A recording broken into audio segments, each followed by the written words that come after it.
And we are live. Yes, we are live. Awesome. Yeah, so thank you so much, by the way, for accepting to join me. For Let's having do a little bit of introduction. So, my name is Desmond Ogubi, and I am a strong believer in human rights. I've always been interested in creating platforms for people to just express themselves and feel free while doing it without any sense of censorship whatsoever. And Yeah. that's why this is one of the platforms that I'm definitely interested in making it grow, because we realize there's been a lot of censorship actually lately. I don't know why. Yeah. Yes. So basically this is just to have a chill out spot, safe Yeah. space, I talk like about whatever you want. that's awesome. And today I'm joined by a beautiful, amazing woman, Thank lady, friend of mine called Rasha. And yes, I'm going to be asking her a couple of questions about herself, what she does, what she believes in, of course, and why she is into whatever she does. So before I give out too much of information, hi Rasha. Hi, Desmond. Yeah, so tell us something about you. Something about me. Yeah. Like what? What do you want to know? There's a Who lot I is can Rasha? talk about. Talk about everything that you want to talk about. Okay.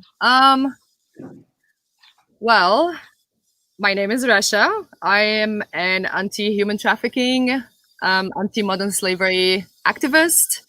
I have been an activist all my life since the moment I was born. I was born a feminist because I was born into a society that didn't believe in equality between men and women. So having a twin brother was a challenge to see how your male brothers can get access to certain opportunities different than you.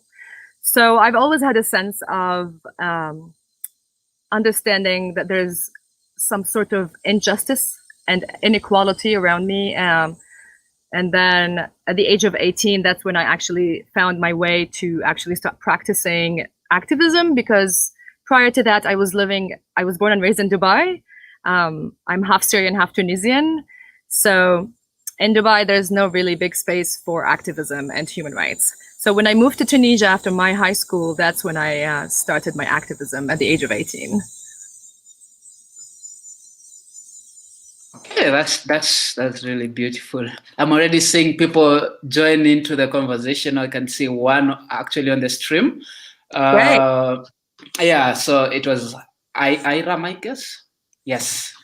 Before we get to that. So, what does Russia do on a day to day?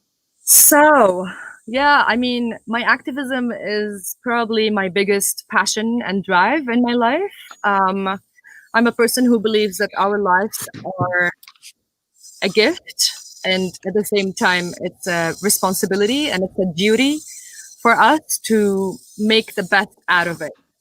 And making the best out of it means being responsible towards yourself, first or foremost, and also being responsible towards others in your community, and ensuring that you have a positive impact and that you are creating a positive change around you. So being an agent of change, no matter how small or insignificant you might think it is, but just being there for someone or supporting someone or giving advice or just listening to someone is beautiful, and it creates a connection with humans and it lifts someone up. So I love lifting people up. That's what I live for. It gives me a lot of energy and it keeps me going. So that's what I do with my activism. I try my best to do that. Personally, when I came to know who you are, I think it was through a friend of mine called Nafula Fula, Yeah. who's a really great activist. I follow a lot of her work. I love what she does. Mm-hmm. She's a mentor to me, and I know you work in the human trafficking space. Mm-hmm. Yeah. What exactly? What's your story? What got you here? Okay, I'm gonna give you the longer version this time because we actually have time and people are tuned in and they want to listen. Yeah.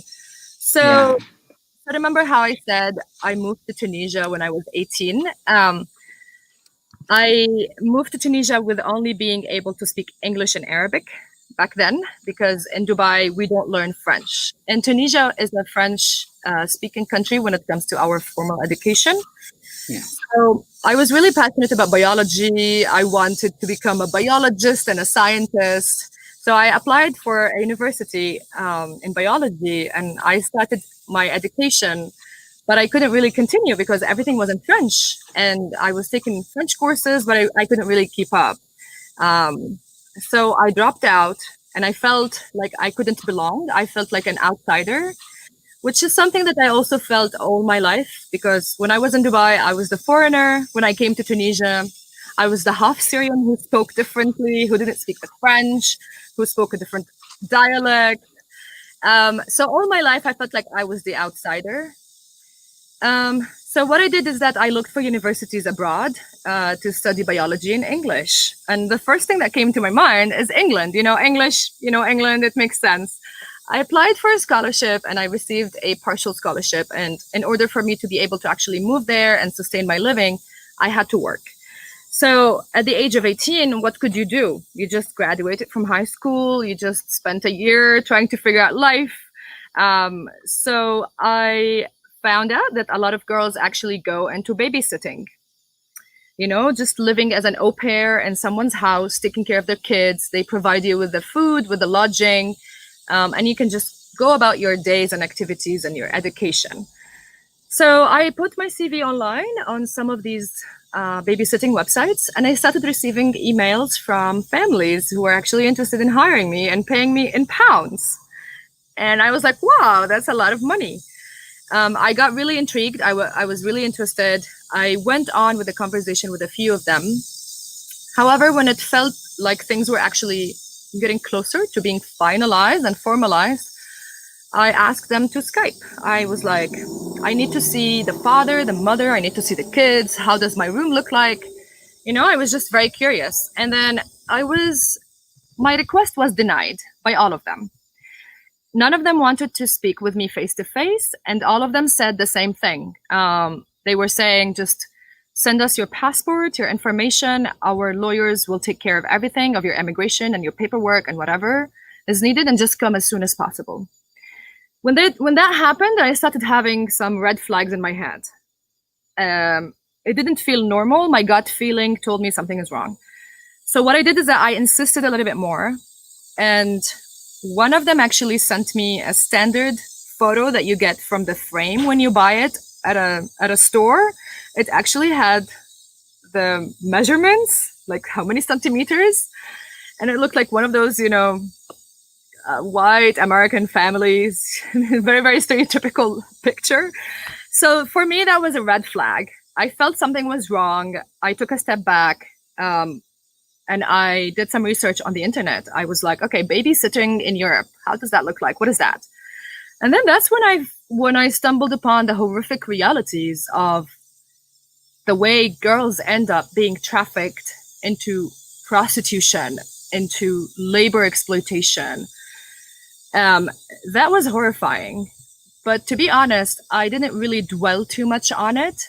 I just moved on with my life. I went into school in Tunisia. I studied English because it was the only thing in English I can study. And then being into school and learning, English studies really opens so many doors into, into your life. It brings too much understanding of different cultures and things. And that's when I started picking up on my activism. So I was very fascinated with gender equality and feminism because I always believed that, to me, it just doesn't, personally, it doesn't make sense that we live in a world where just gender injustice is a reality until today. Because personally, I just do not understand how can we not be equal. We are born equal, but then things are taken away from us just systematically and based on historical events and politics, and of course, so much more into it. So I became more interested into that, and then I got working with some youth organizations, and just volunteering in different places.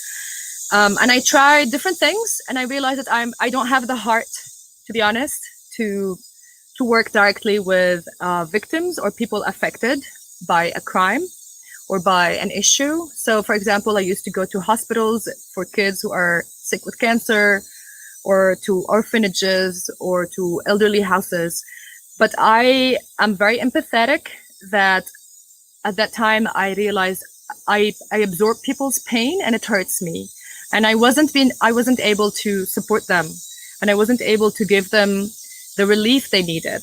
So I took a step back, and I wanted to reassess, how can my activism actually make more sense in a way that is my strength, that I can actually do it and create an impact. And then the years passed, and I just realized that I'm more into education, I'm more into prevention, I'm more into awareness. I think that education is the master key. It's the answer to all our problems. If we actually manage to change our educational systems, the way we do things, the way we teach each other, and the way we educate our kids about all the topics, we can really lift each other up and have a way more peaceful, cohesive, inclusive, respectful, kind, empathetic world. The way we're doing our education is very exclusive. It's it's just not something that works for everyone. So I did my master's in international relations, and it was a double master's. So I went into Italy, and in Italy I was doing a research for my human rights course, and I came across a Nigerian survivor who was trafficked into prostitution for 10 years. And when she told me her story, how she actually was recruited and ended up in Italy, it sounded like my story. It sounded like that could have been me, but it wasn't. So like that, in that moment, everything in my life came together, and it was like this epiphany that happened. And I realized that like this happened for a reason, and I wasn't a victim for a reason, and I'm passionate for this for a reason. So I decided to dedicate my life to educate others about this hidden crime, this crime that is really still lacking too much of awareness that should be happening around it, that is still not being treated with the urgency it deserves to be treated with. So that's when I went back home to Tunisia, and even my master dissertation, I decided to do it about trafficking. So I went to my supervisor and I told her, okay, so I'm going to do my master's about trafficking in women in Tunisia. And she freaked out. She was like, well, I don't know anything about the topic, and there's nothing on the ground. Back in 2014, there's no local organizations that are working on the topic exclusively. There was a few that were working on it, but indirectly. There was no law passed yet. It was still a bill of law. So I took on the responsibility to investigate what trafficking in women looked like in Tunisia, what was the history of it, what were the concepts, what were the faces of it, the numbers, and also the legal framework. And then after 10 years, after 10 months, 10 years would be too much. After 10 months, I defended my master's research about the developments of trafficking in women in post-revolution Tunisia. And when I did that, after my research, I realized that there was no local organizations specialized solely and exclusively just about trafficking in Tunisia. So that was a big alarm for me. How can we have such a crime in our society and not even have the legal framework for it, not have organizations working on it, not have the understanding to how actually we can prevent it and also work on fixing it and saving the lives and restoring the lives so that the survivors can go back to their lives without being trafficked again. So that's when I moved to the US for a year. I got a Fulbright scholarship, and I got into Kentucky. And the good thing in Kentucky is that I got very engaged with the local community that works on human trafficking. Everyone was very welcoming, was very supportive. I became the vice president of the United Nations Association in Kentucky, and I became the chair of the anti-human trafficking committee. And I set up a great agenda for that year. We had panels and events where I was talking about my research, what I was talking about the Arab Spring, and I was talking about how even the revolutions in the Arab world have affected human trafficking and increased the numbers and the forms and the faces of trafficking. So that was it. And then after I finished my year, I came back to Tunisia and I started Not for Trade organization as the first local nonprofit that is exclusively just focused on human trafficking. Thank you so much. I hope. Man, you have done a lot of amazing stuff. Yeah. And anyway, so just before I go to my next question, we have been. I said Sorry? shoot your questions. No, before I go to the question, we have been having someone on the stream since we began. And I just, it would be unfair to make her be there for so long. I don't know. Saba, can you hear me? Let me just add her to the stream and then she can say something and then we continue. Yeah, okay? Yeah. Hi, how are you?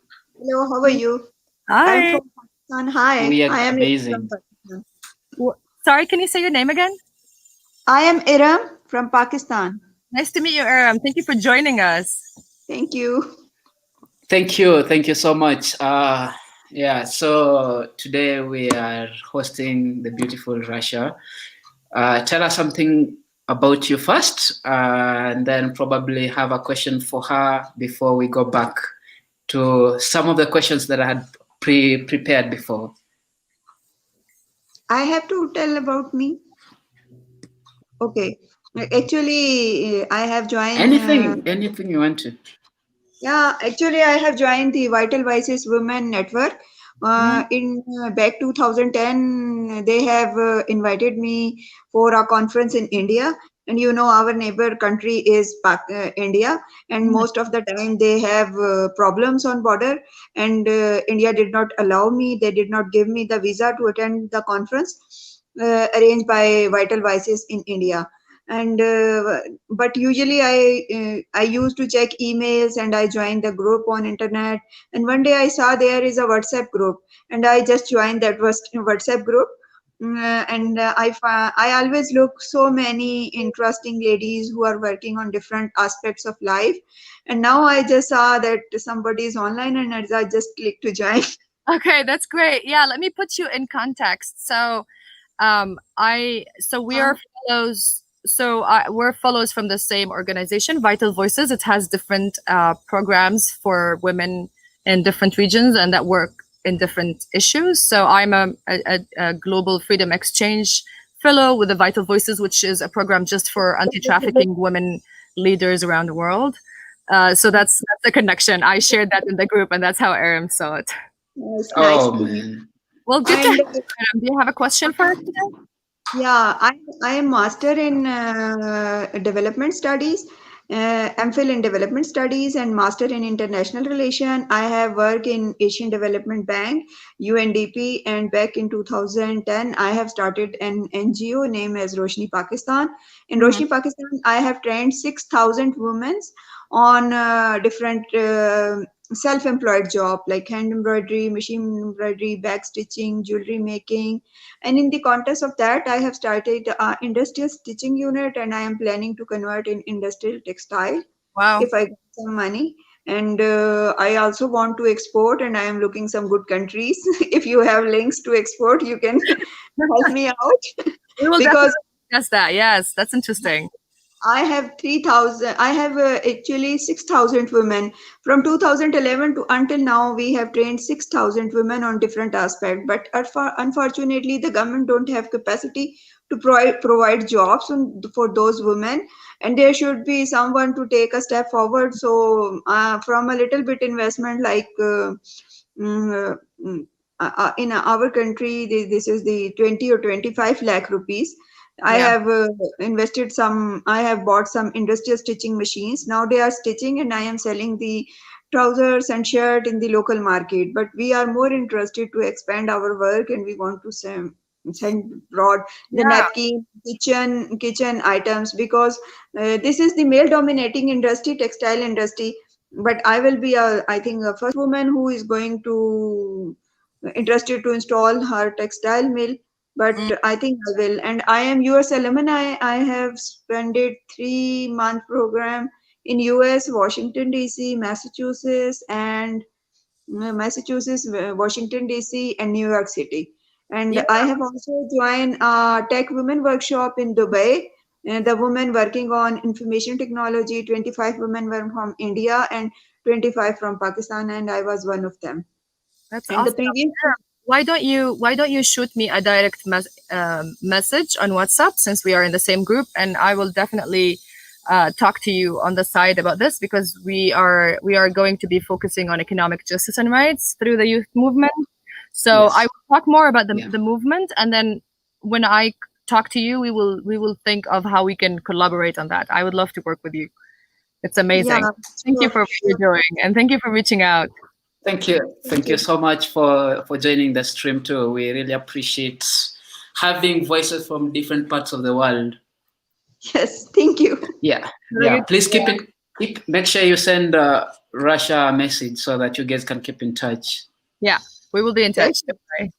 sure. Have a good Sawa day. sawa. Okay, So, bye. Bye bye. bye. That was Yeah. So that was perfect. Alright, So, so what was your question? so we have so I'm a big follower of whatever you do.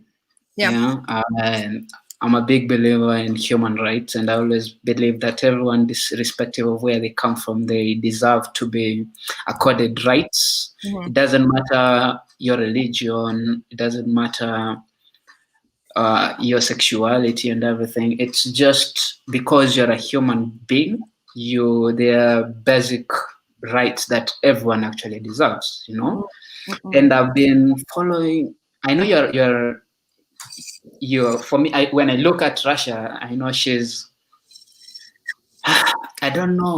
I feel like she's a princess of some sort. I don't even know what I'm trying to say. I'm an activist. I'm an activist. The queen, the princess of activism. Yeah. So, but my question is actually centered around your work. I know you are the founder of the Youth Against Slavery So, movement, mhm, and you're also the founder of Not for Trade, mhm. and among other amazing things. Thank you. Yeah. So what I'm sure there are people who saw this on the post and they're like, what do Youth Against Slavery movement do? What Yeah, do Beijing 25 Global Youth Task Force do? So just probably a brief on that. sure. I'll start by talking about the Beijing Plus 25 Youth Task Force. So it was set up by UN Women to advise them through the process of the generation equality. So the Generation Equality Forum and process is a 5-year commitment from different stakeholders and world leaders to actually achieve gender equality now.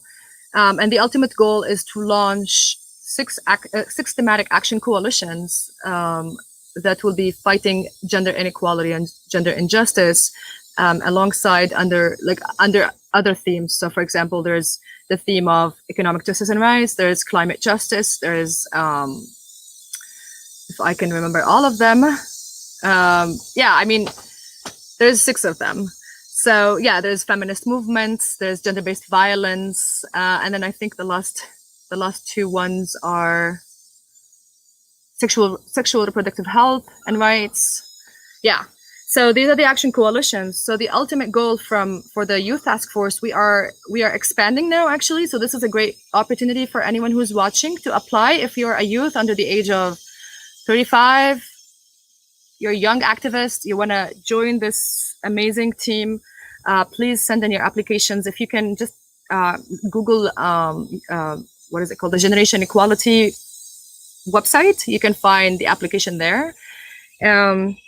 So what we have been doing is helping UN Women engage youth globally in this process, making the voice of youth centralized and mainstreamed and taken into consideration in every step, not just as target groups, but also as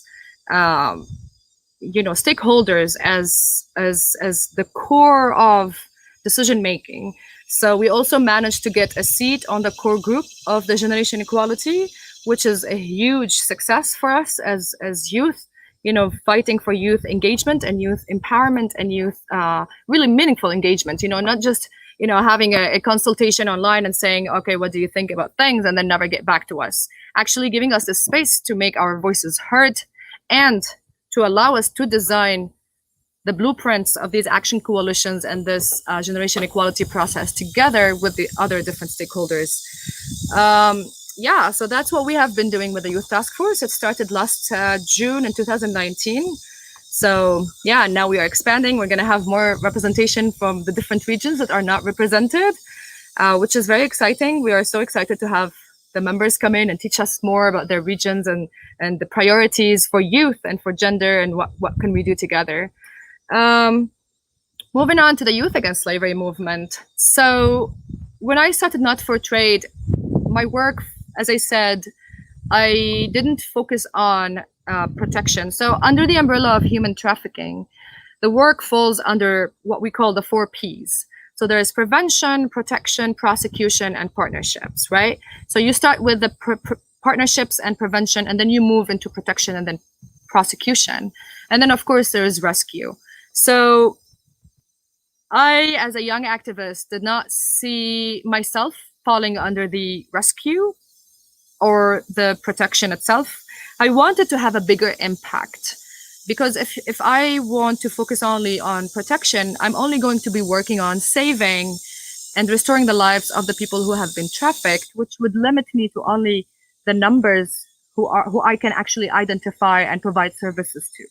But when you work on prevention and awareness and education, that's when you can actually create a ripple effect, and you can create the generations for now, for tomorrow, who have the understanding and the awareness of what the crime looks like and how can we prevent it, and also connect it to the root causes that put people in a vulnerable situation that leads them to being trafficked and enslaved.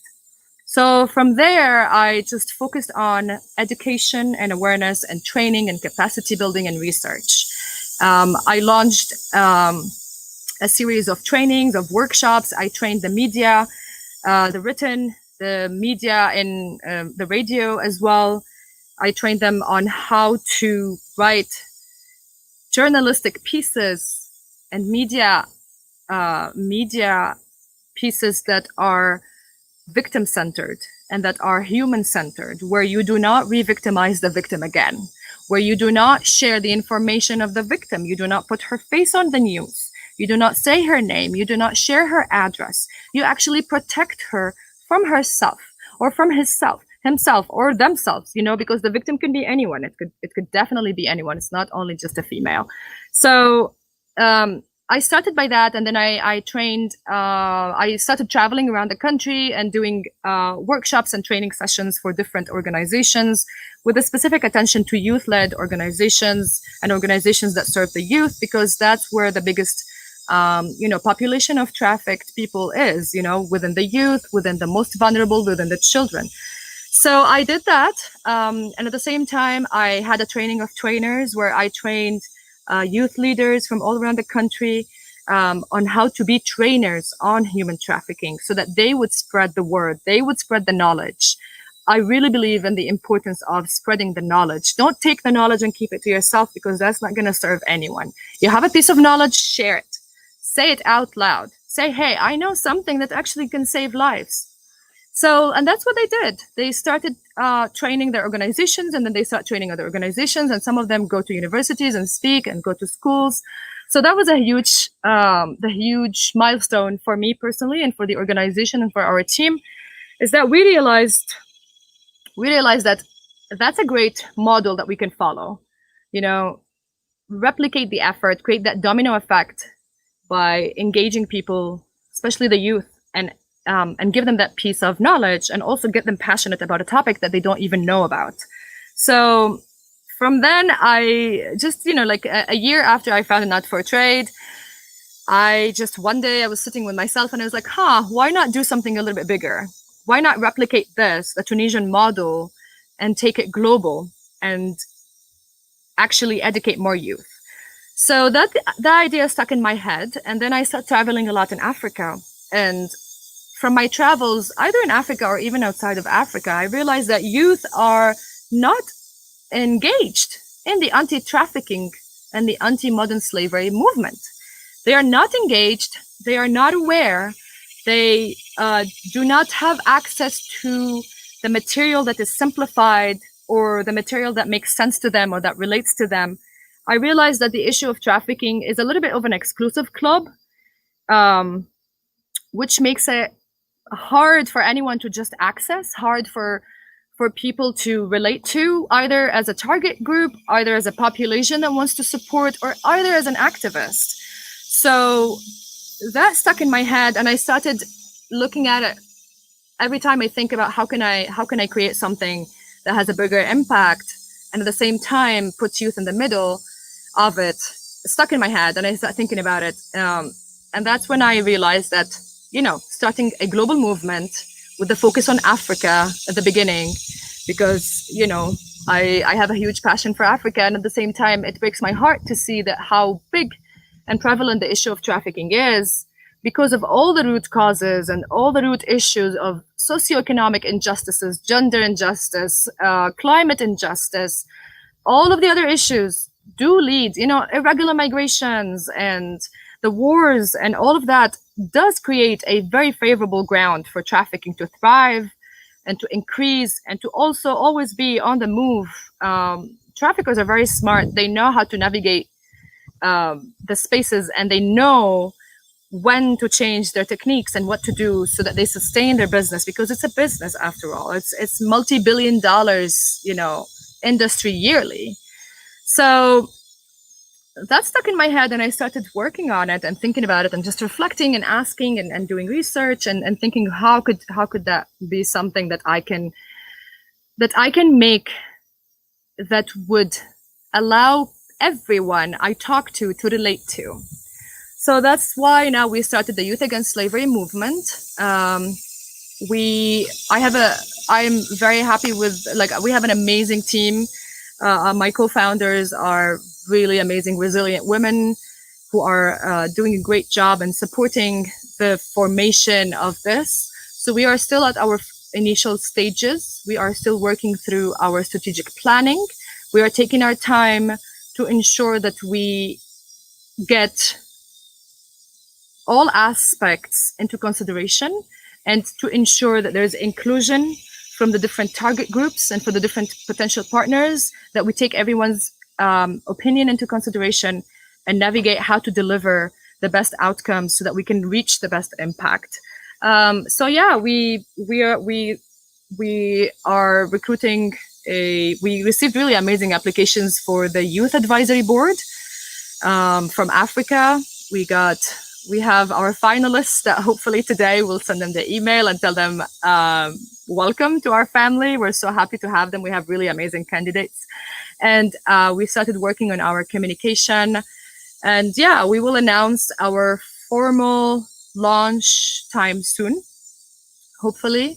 So yeah, it's a process, and I have been really enjoying it, just putting the pieces together and seeing how, together with amazing youth activists, we can really build a momentum where we can change the narratives about trafficking. We can delete the misconceptions and actually teach people about what trafficking means in your community. What does modern slavery look like in your own, city? how you are affected, how your neighbor is affected, because human trafficking exists in every country.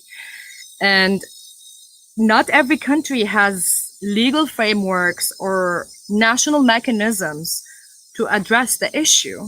So that's a problem that also lies within the hands of, policymakers and our leaders. So that's one of the things that we will also work on. So our ultimate goal is to engage and empower youth activists and youth in general to learn, understand, and relate to the issue, and to give them the tools they need so that they would be able to work with us on combating and preventing this crime through raising awareness and building momentum together. You're giving me every reason why I wanted this conversation to be live. And your insights are beautiful. Thank you. I'm having another beautiful lady from Indonesia. She has been on the stream for some time. She's called Setiawati. I'm going to allow her in for a minute so that she can just introduce herself and then see if Atosh has a question. So let me just allow her in. Hi.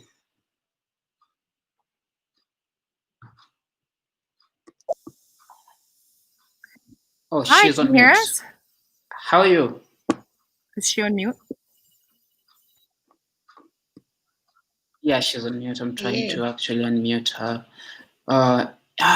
Yes. Fine. Yeah, how are you? It's near to midnight. Oh, is it? Well, thank you for joining us. Yeah. It's nearly midnight. Yeah. Thank you for joining us. So, just tell us something about yourself, what you do, and if you have a question for Russia, feel free to Okay. ask her. I am from Indonesia. Mhm. I just like social work for like women organization in Indonesia. Mhm. The name is Aisyah, and it's already like 100 years in Indonesia before Wow. the Independence Day. Yeah, we have like Wow. have many universities, high school, kindergarten, and so forth. Yeah, the kindergarten most like 25,000 around Indonesia, 34 provinces. Wow. But we are also have like a program for trafficking in some Mhm. areas, Yeah. like in the border from between Indonesia and Malaysia, and then many of our people just go to overseas without any document and so forth as illegal worker. So I am in economic department, so we just train Mhm. the acts of overseas worker to be Mhm. independent and not to go to overseas again. That Yeah. is why we need to empower them to Yeah. be here, not to go to overseas. Yes. But really there are many problems in our country related to illegal document, illegal company, and so forth. And we found some workers were died in like overseas ships, so forth. Doing in ship, and then just we found it died in that works. That is why we need to empower the in the source area to Mhm. protect them not to go. But if they are forced to go because of the economic condition, we need to advocacy. In our organization, there are many sections like for law and advocacy, and for economic, and also for what we call like happy family program. Mhm. So we do in many sectors, in Indonesia. Uh, Yeah. and because we are already old, but this problem is like look what we call we have many difficulties to run this program Yeah. because there are many sectors from the government, from the villagers officer that make the workers become older, and then they can go to overseas. But this the problem. Yeah, something like that. Yeah. But we do empowerment, we do advocacy, we do keep the family and resilient and so forth, and many sectors for empower the workers, not to go to overseas, but being happy in homeland. Something like Yeah, that's amazing. So our first theme through the Youth Against Slavery movement, our first theme, which would last for 2 years as our umbrella where we can have our campaigns under and our projects under, is going to be economic justice and rights. So we are going to take economic justice and rights as the root issues that we will focus on as the issues that when they're left unattended to, they lead to the vulnerability of the populations, and then that leads people to be trafficked and exploited. So I would really love to have a chat with you as well. Can you? I will write it down. My contact. Oh, But I think Russia's internet is having issues. But in some area we have a program for many people who already in homeland, to make them healthier, from trauma, because become illegal workers, and then also empower in economic sector, and then for making psychological better or coming back to homeland. Yeah. Even we try also to contact some leaders in some countries, for having connection and understanding the problem. If we have power to do that, we connect it with, like, from foreign minister. We say something about the problem, or what can we do, and they must do, so we understand one another with some sectors to do that, like in Hong Kong, in Malaysia.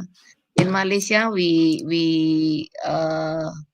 what we call, we train them in there and make like a cooperative union, and giving them some skills, and train them to understand that the money that they earn, not to be finished only for sending money to the country, but understanding the family financial planning, and how to send the money, not using like one by one or individual, but unite in a cooperative microfinance, and then sending to homeland, so they still alive in overseas, but in homeland they reduce the problem related to their family.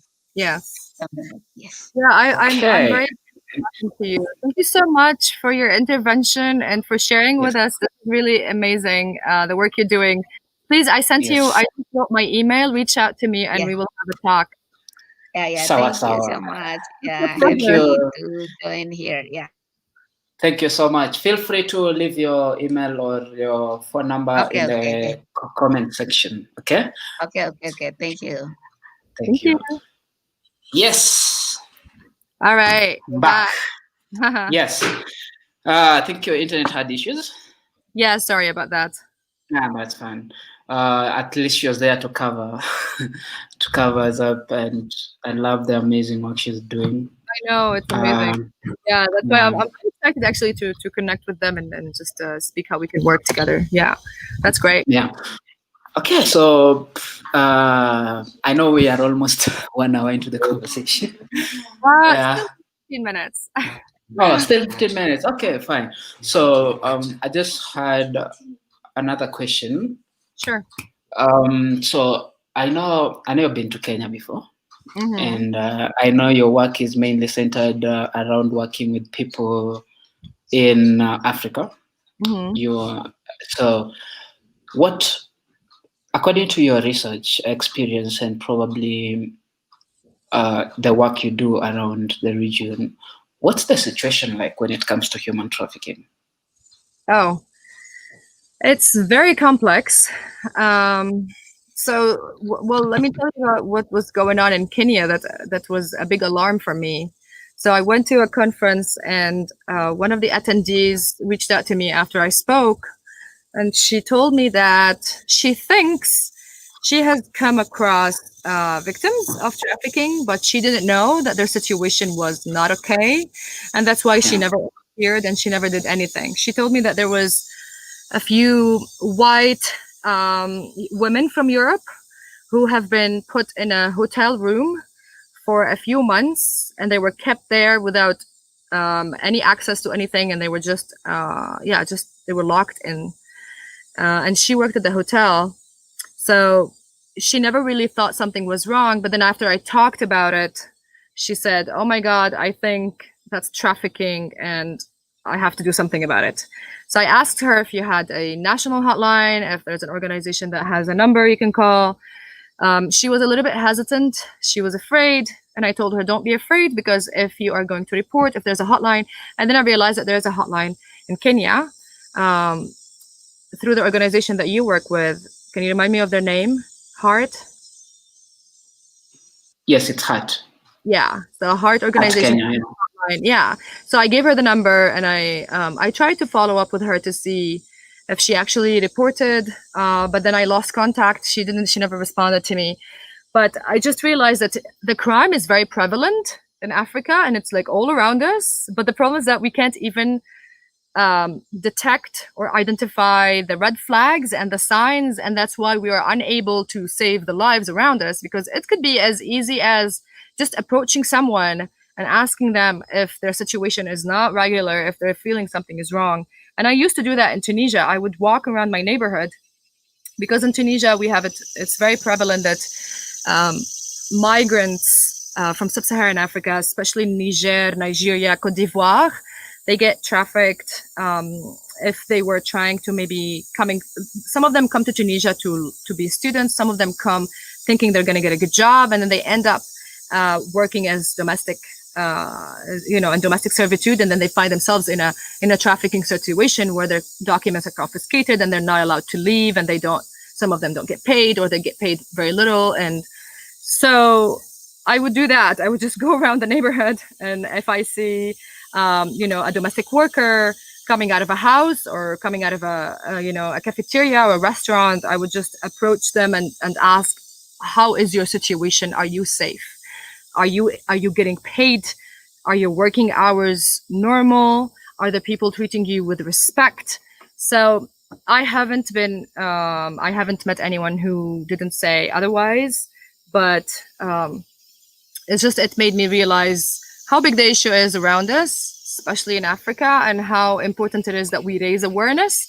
And raising awareness the way it's happening now, if we allow it to continue this way, we are not going to get anywhere with fighting human trafficking, because the issue is not being prioritized. The laws are not being.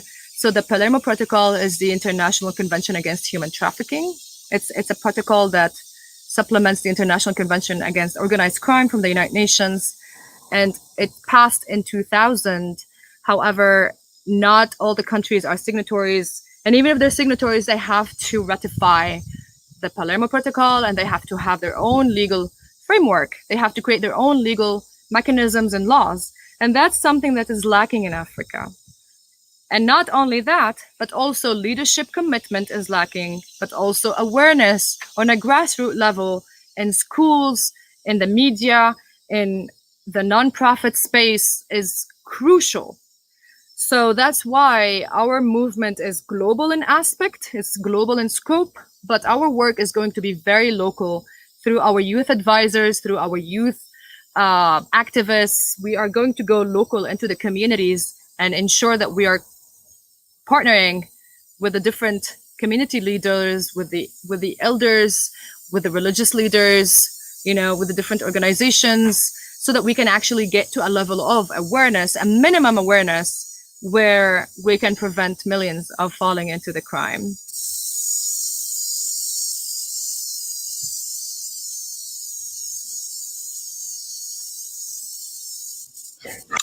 This is too much sometimes to handle that in one go. I know. The reality, I think for me, Kenya, people really don't know that much, but Kenya in, let me say, East and Central Africa is like a transit point for people who have been trafficked. Yeah. And the cases here are so high, while the locals have no idea about it, Yeah. The government doesn't want to talk about it. At least that's how I feel, because I don't see it in the mainstream media. The conversations around them haven't been mainstreamed. And we were having the conversation a couple of days ago. The literature that is available is very exclusive. Yes, as you say, that it has like this exclusive club to it, and most of that exposes the people who are actually exposed to not have any information.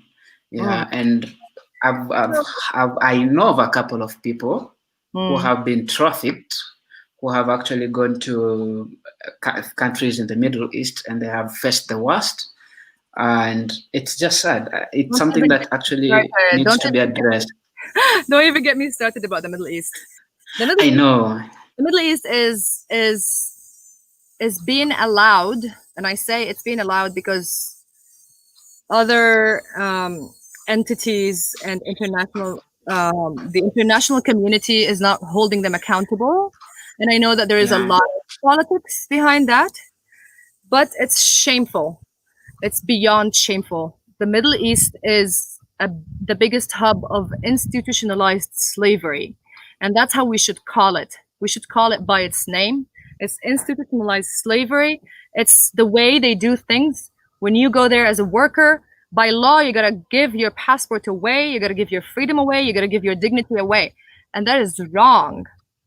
And that's something that we need to work on intentionally and actively until we change it. The kafala system that they call the kafala system, that someone has to sponsor you, is slavery at its finest.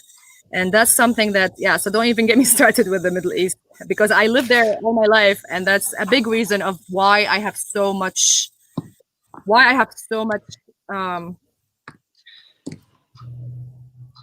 don't even want to, that's why I'm so angry. I'm so angry with how things are in the Middle East and how Saudi Arabia still can sit on the Human Rights Council, and how the G20 is happening there, and how the international community is really not taking any stand to stop what's happening there. These human rights violations that are really beyond comprehension, seriously. So that's going to be one of the things that we will work on as well. Just with time we'll get there. Always takes time. Yeah, definitely. Let's move away from the Middle East. Yes. I was actually gonna say, I think your internet is froze. Is it me or you? Someone has frozen.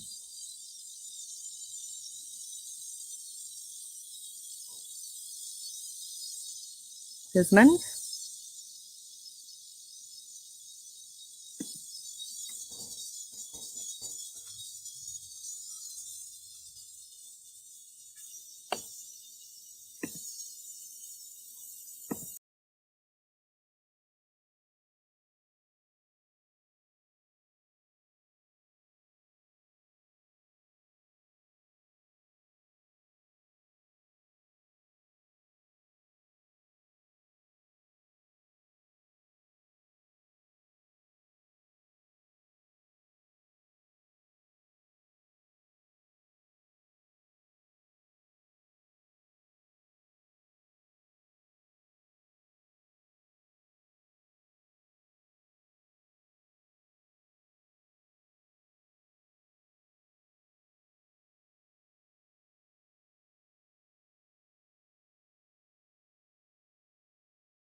I'm sorry, I think I had disappeared because of the internet.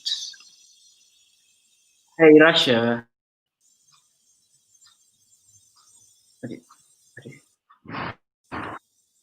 Hello, Russia. Can you hear me?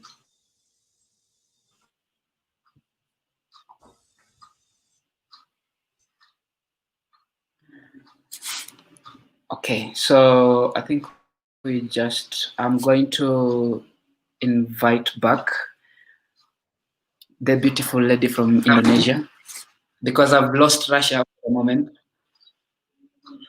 Hey, how are you? I'm back. We're having technical issues on our end, actually. Okay. So Yeah, that is why we need to work that problem integrated, yeah, with many sectors. So like yeah, the last 2 years, yeah, we did like yeah, empower the economic condition, train them the mindset for not going overseas, and then also train them like in skill for any skill for being entrepreneur. We also linkage to the like regency government, and then they also help the people like opening the special shop for the acts of migrant worker, and we also help to promote the product of them to uh, communities, yeah, so they will live happier.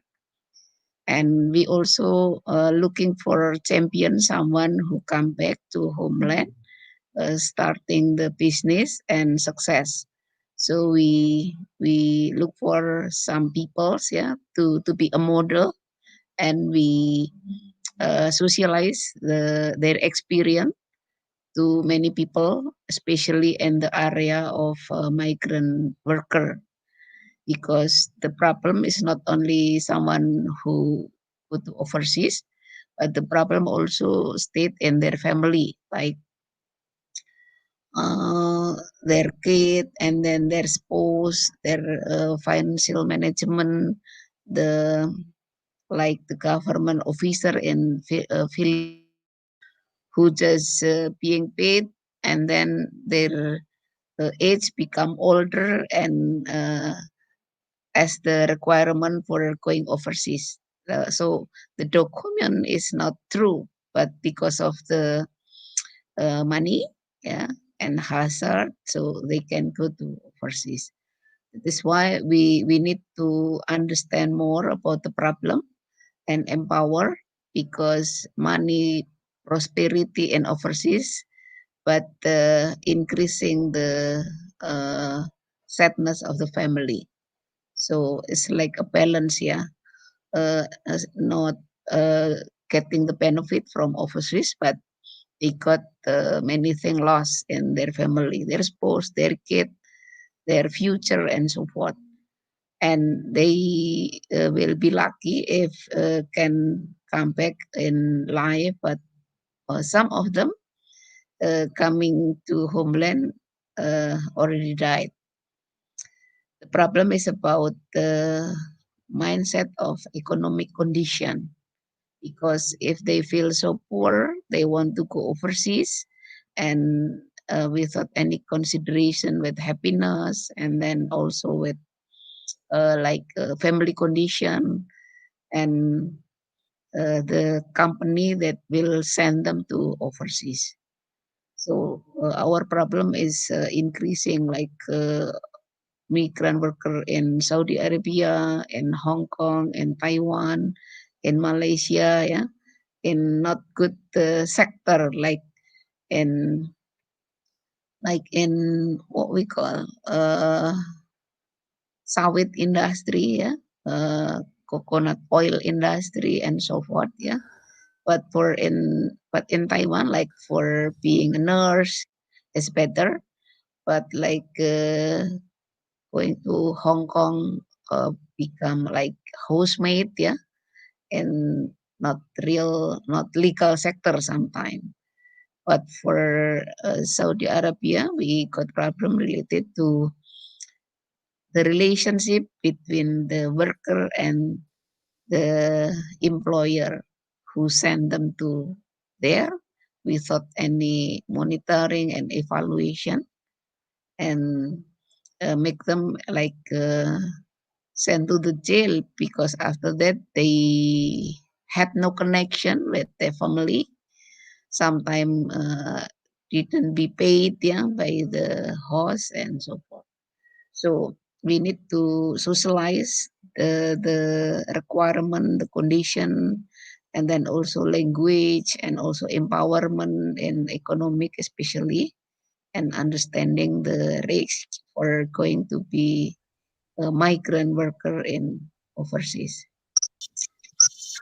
Something like that. Alright, I am back. Can you hear me? Yeah. Yeah. Sorry, Yes, we can hear you now. sorry about that. The computer just froze. I'm sorry. It's fine. It happens. I just wanted to actually share with you because you were asking me about what's the situation of trafficking around Africa, and we are Yeah. very excited.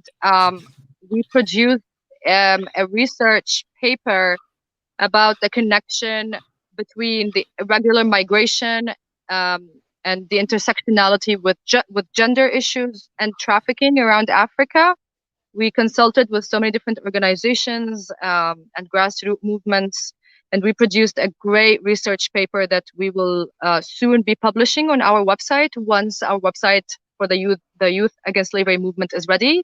So that will give us so much understanding of how to navigate this space and how to navigate this issue.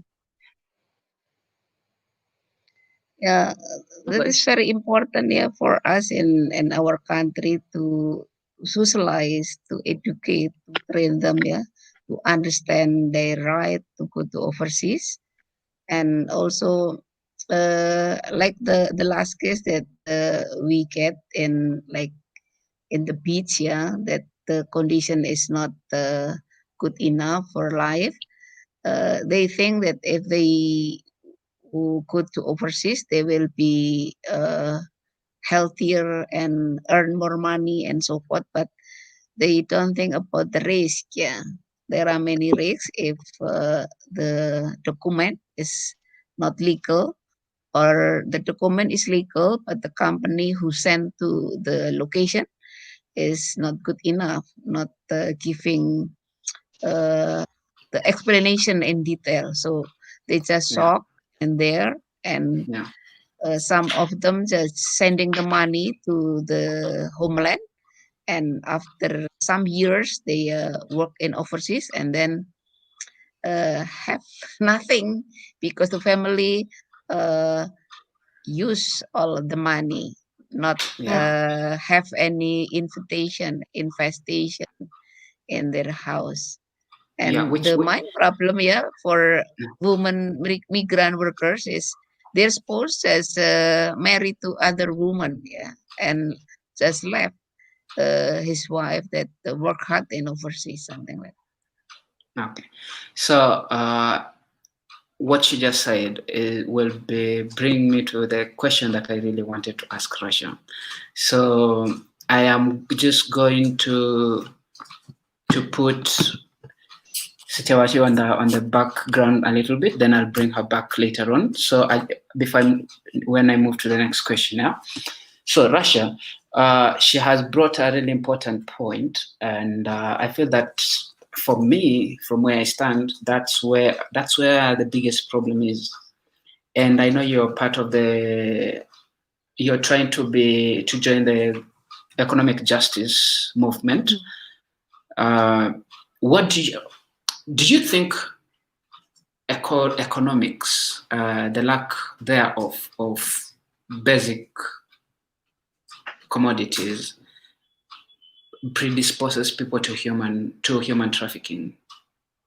Yeah, for sure. I mean, poverty goes hand in hand with human trafficking because it puts people at the most vulnerable situations. I mean, taking the example of Tunisia, we have a phenomena of, children being sold by their families to, let's say, girls. Most importantly, it's girls they decide that dropping out the girl from the school would save the money for the boy, so the boy can go to the school because the boy needs a degree because he's going to be the one supporting the family. So they drop the girl out of the school, and then they sell her to work as a domestic worker in a rich family's household. So we used to have actually markets where rich family members can actually go and pick a girl and pay a sum of money that is really insignificant and tell the parents, you know, we will send you a salary with her. Sometimes the money doesn't make it to the parents. Sometimes the girl doesn't get paid. And then they will take her and say, yeah, I mean, you're not going to have to pay her food and lodging anymore. We'll take care of her.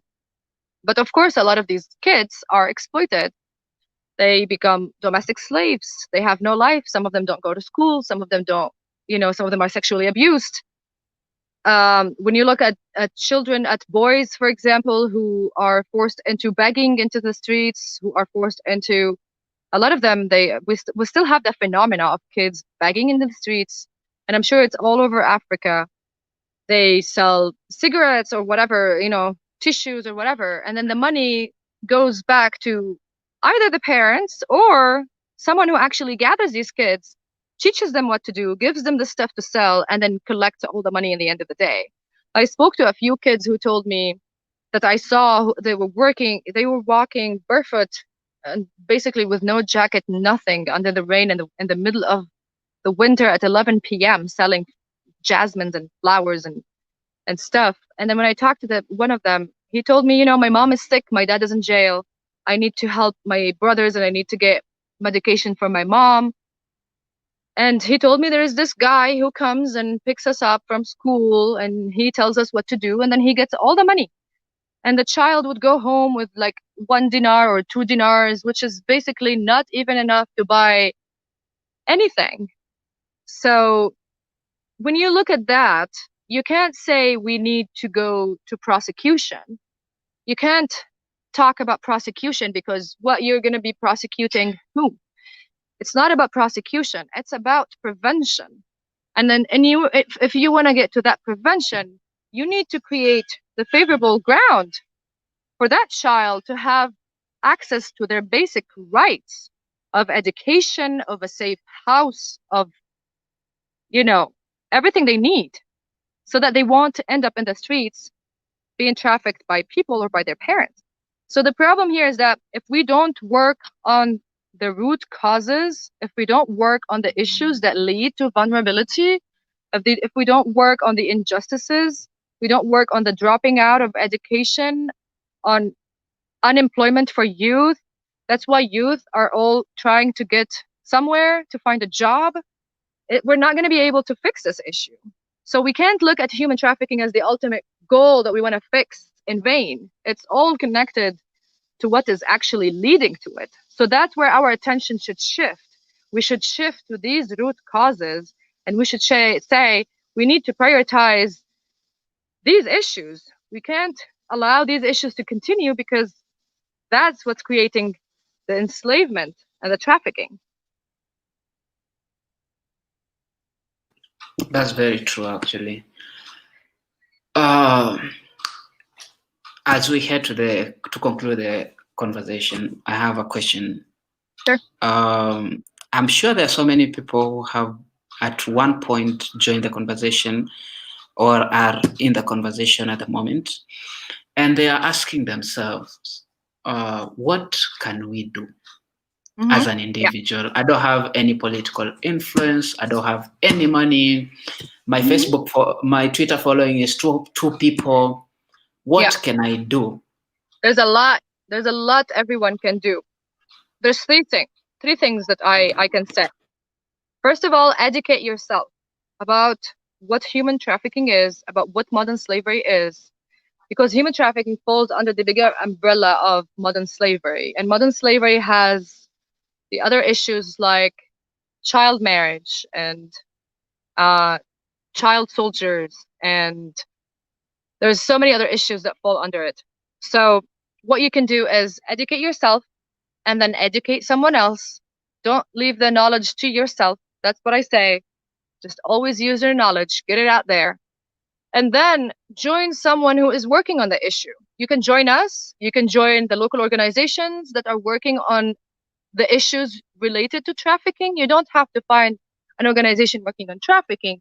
You can bring that aspect to an organization that works on gender injustice or climate injustice or regular migration or education or economic justice and rights, and try to embed that knowledge in your actions through that organization. You can always join us. We are going to open the door for volunteers. We are going to start partnering with everyone everywhere. So we do have a very, very, very exciting agenda coming soon, an action plan. We're very excited about launching. So just stay tuned, follow our page, and you will know our news and how to get engaged. Thank you so much. Thank you so much. I wanted to say something. I think the internet froze, and I didn't. Okay. Just when you asked me about what was the situation in Africa, I wanted to tell you that we worked on a very great piece of research paper where we conducted surveys with local organizations working on trafficking around Africa. And we wrote it under the umbrella of the intersectionality between irregular migration and feminism and gender and human trafficking. So it's an amazing comprehensive work that we are very proud of, and we will be publishing that as soon as our website is up and running. So stay tuned, and you can read about that. There's so much other materials you can read.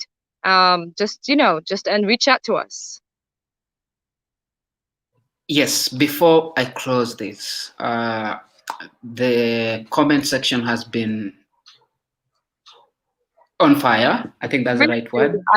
And and then there are people who have a couple of questions for you. So I'm just going to read through the comment section. Okay. The first comment is from Omeka Nyakundi, and he says already here, I think that was at the beginning of the conversation, excited to meet Russia. We have Samuel Budoy.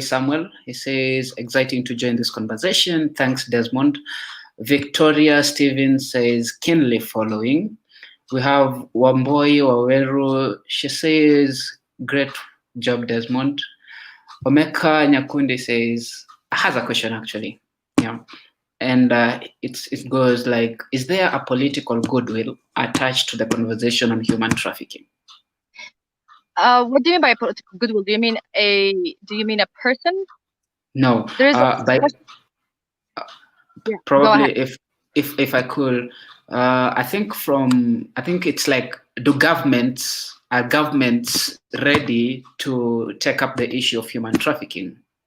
No, they're not. Okay. So this is how it works on a political level. Every year, the Department of State from the US produces something called the Trafficking in Persons Report. So every year around mid-June, I think, the report is out. And this report, what do? Is that they assess every government's efforts in combating human trafficking through legislation, through referral mechanisms, through protection services, and also engagement with civil society. And then they rank the countries. So you can take a look at that and you will see the ranking of every country. And it also will show you what is every country doing and what are the recommendations from the TIP report or from the TIP department to that country. And you will see that so many countries are way behind in having the political will, because it comes with a lot of other commitments. So, and that's why that's the problem that we need to work on, is that they look at it as a big step that has to include, different bodies and different organizations engaged to put together the legal framework and the mechanism framework for a referral and for services and a hotline and everything. But they don't know that if they empower the civil society can actually do so much of that work for them. Yeah. And that's what I have tried to do a lot with the Tunisian government, which unfortunately was very challenging due to my young age. And that's why I'm launching this movement to empower youth so that they can actually fight this crime as equals to everyone else on the table. It's not okay for us to be excluded from the process just because we are young. Even if this crime is supposed to be, you know, let's say categorized as complex, we are smart enough as young activists. We can do it. We can understand the text, we can read the laws, and we can mobilize our communities and educate them on how to treat this crime. So that's one of the things that we, as a movement, we want to tackle is we want to show governments that it's okay. You can work with us. We can support you. We can all do this collectively. But it also takes a lot of resources. And that's one of the things that they are not ready to put forward because they have other priorities. And that's the problem. So one of the things we want to do is to make this issue reach the urgency it deserves. And I will always repeat that. This crime hasn't been given the urgency it deserves, which is absurd because it affects millions and millions of people every year and it generates billions of dollars. It's the second most profitable crime in the world after the sales of arms. It makes billions of dollars. Wow. And yet the efforts to combat it in an organized way are still very minimal and it's not mainstreamed and it's still just exclusive to a certain club of people sitting on certain positions in certain organizations. And that is not the way this should keep going. We should disrupt that narrative and create the new reality that's accommodating to what's going on the ground. So these are one of the objectives of our movement is to work with governments on that and to center youth in the heart of it. Oh, I'm breathing. I hope I answered that question. Yes, you did. Awesome. According to I hope he feels like you've really answered the question. Yeah, thank you, Omer, for the question. That was a good question. Yeah. So I know time is gone, but I don't want to leave some of the comments. I don't want to not read them. So I'm just going to go through them and then you can give a short answer and then we'll close up the whole conversation. So someone called Deno Coaches, he says, doing a great job, blessing upon you guys. We have Fozia Mohammed. She says, such a delicate topic affecting many youth during this time. Well done, Desmond Ogubi, for providing a platform to educate people on this. We have Rachel Stephanie. And let me actually, sorry. Oh, yeah. Can I give a comment about that? It's one of the things that I didn't talk about, which is the huge effect, the alarming effect of COVID-19 on the rise of trafficking globally and specifically affecting children and youth. And that's why we are going to center that in the heart of our work. We're taking into consideration the effects of COVID and how to navigate that with a specific attention to its consequences on youth, specifically on youth and children. So thank you for raising that point. Okay. So Rachel Stephanie is directing a question. And she's like, hey, Russia, going by the issue of many people being vulnerable to trafficking right now, especially those who barely have basic needs as parts. Okay. Hey, Russia, going by the issue of many, I just put that on the screen. Going by the issue of many people being vulnerable to trafficking right now, I think she's trying to say, if the lack of basic needs like sanitary towels can predispose people to human trafficking. The question is not clear. I don't understand it. It's not very clear. Anyway, so she's saying, I know in Kenya at one of the. How do we help? Okay. So the next question, she goes, I know in Kenya at one of the counties, women opt for sexual exploitation for the purpose of getting by. So, oh, this is I know about this situation in Mombasa, especially. Yeah. Yeah, Mombasa is one coast in the coastal region.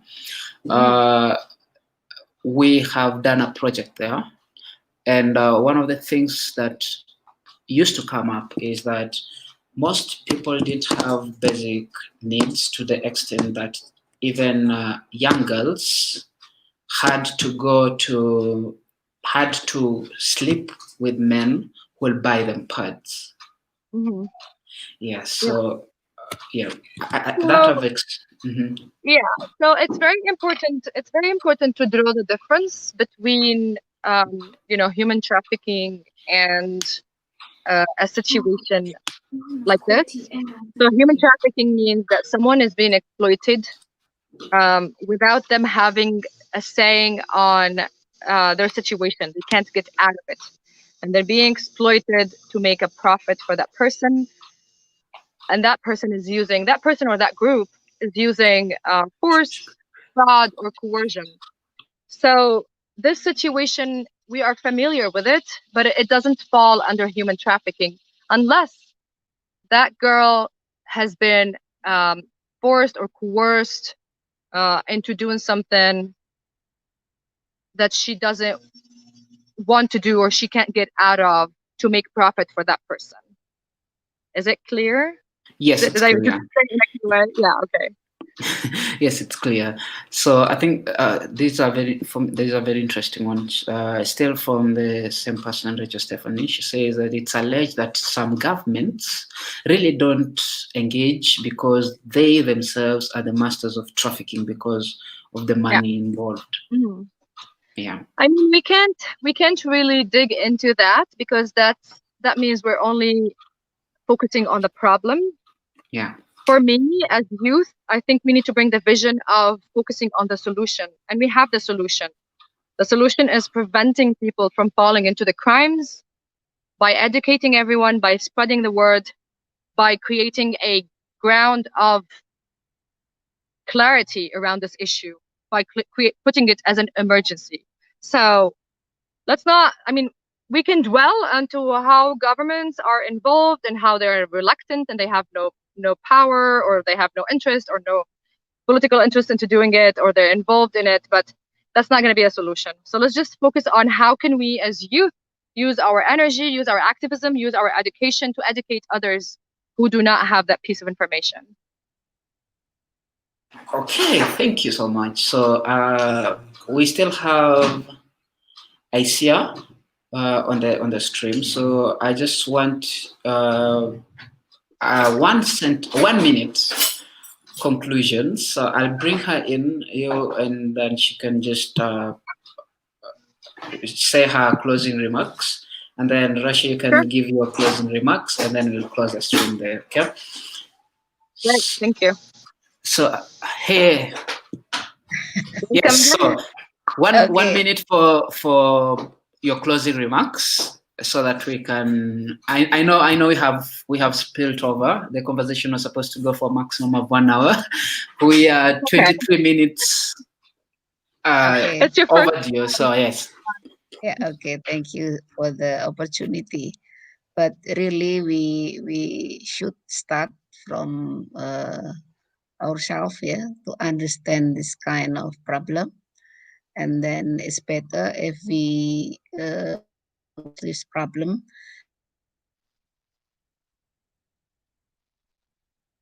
and network, and also widen the network for like government and then universities and many sites, so we can try to solve this problem, Mhm. even not not like so wide. And for protection, like Rasa said, yeah, we need to understand the root cause, yeah. So we need to educate the young men to understand this condition. So in the future, we hope this problem will reduce, not only Mm. for our generation, but understanding this kind of problem to the teenage, to the young men. so they understand there is and exists this problem. So they must be aware for this problem. So we can work together between generation. So this kind of struggle will continue until this problem will reduce and widen and wider, yeah, for understanding this kind of. Yeah. Thank you. Thank you. Yeah, we will Thank be in touch you. sharing. Yes, yes. Thank you so much. Hey, Rasha, yeah. So it's your floor. Thank you so much for having me. This has been really great. I'm really happy that I can just speak about our work and what's coming next with our movement. It's very exciting. There's a lot of exciting things that we will be working on, and yeah, we just want to have people joining us. And I just want everyone to know that the issues of human trafficking and modern slavery are everywhere, and they touch everyone, whether directly or indirectly. And it's high time we took it seriously and we stood up for those who have lost their freedoms, for those who are in situations of vulnerability, because we can help. And we should take that as a personal duty as free citizens of this world. Thank you so much. And I'm happy that you actually accepted my invitation My to, pleasure. to join Fun. my stream before anyone knew about it. Yeah, no, I love it. Yeah, so Job. Asante sana. This is a good sign. Where I'm going to be having such kind of conversations every now and then, and I hope the amazing people who have been joining the stream will be joining us for the next one. I know, Rasha, I'm going to have you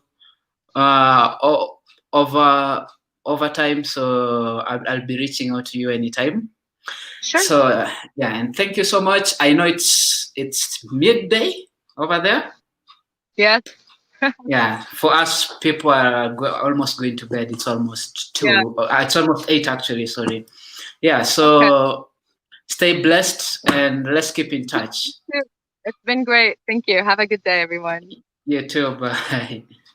Bye.